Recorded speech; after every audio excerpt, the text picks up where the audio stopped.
So, Mike Maloney, to keep the silver theme, Eric Sprott talked about, north of $50 silver. Last night, Ross Beatty looked into the crystal ball holding his trophy, and he said $50 silver by 2020. Frank said $80 or $70 silver. When are things going to turn around? Because you were at a Casey conference a few years ago, and everyone was bullish. When is Eric Sprott going to be right? I was asked when earlier, and these are tough things to call as the when.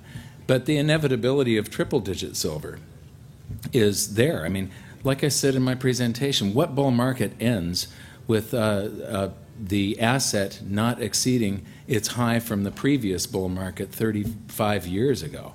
That just isn't the way it happens. But it happened 35 years later. That's what I'm worried about. So could it be... 35 years later, it came close to its previous high, and it's doing a pullback, and I think the pullback will be even more severe. Some people think the bottom is in.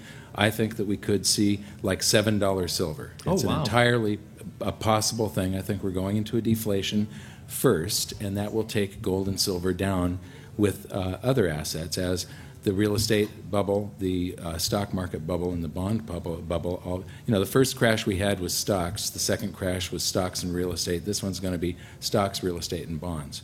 And so it's going to be more severe than the crisis of '08. And I believe that gold and silver will go down for a little while. And to me, that is the gift from God. It's your last opportunity to accumulate silver before all these Keynesians. If you look at the response to the last crisis, Switzerland has 10 times the base money than they did before the crisis. Our base money supply is 5 times what it was before the crisis. They added 400%. They're going to print until deflation gives way, and then triple digit, or if you, I don't know what's going to happen, but there's a wide range of possibilities. And if you had asked anybody if Bernanke would quadruple, or actually if he would make the currency supply of base money 5 times larger in response to a market crash, everybody would have considered that insane, that wasn't within the realm of possibilities. And here we are with negative interest rates. If you would have talked to anybody just 5 years ago or 10 years ago about negative interest rates, they'd say, what? Because it had never happened in all of history. This is the first time. So their response, they're out of bullets, basically. What do they do next time? But are they out of bullets? I don't believe they are. Quantum mechanics, for years you grew up saying you can't take a square root of a negative number. Then you take third-year quantum mechanics, you're like, what? There's an imaginary variable? Holy shit. And then they rewrites the laws.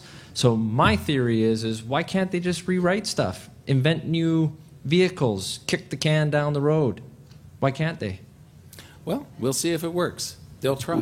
I'll answer that, Merritt. Grant? I think one of the reasons for that is because it's a credibility issue, right? Because anything they do... Oh, come on. We all know they have no credibility as it is. Right, but no, we do. We do. But that's the only thing holding this thing together right now is there is a degree of credibility that these guys have this thing under control. That's why they're so desperate to raise interest rates, because that completes the facade that this thing is recovering. I mean, if you think about it, if the world at large figured out that these guys don't have a clue what they're doing and they're playing defense every single day of their lives, what would you do? Right? You wouldn't do what you're doing now. You wouldn't be buying equities. You wouldn't be buying bonds. You'd have your money in the mattress. You'd have it in the bank, and they're trying to get ahead of that and stop you doing that by having negative interest rates and all this talk about banning cash.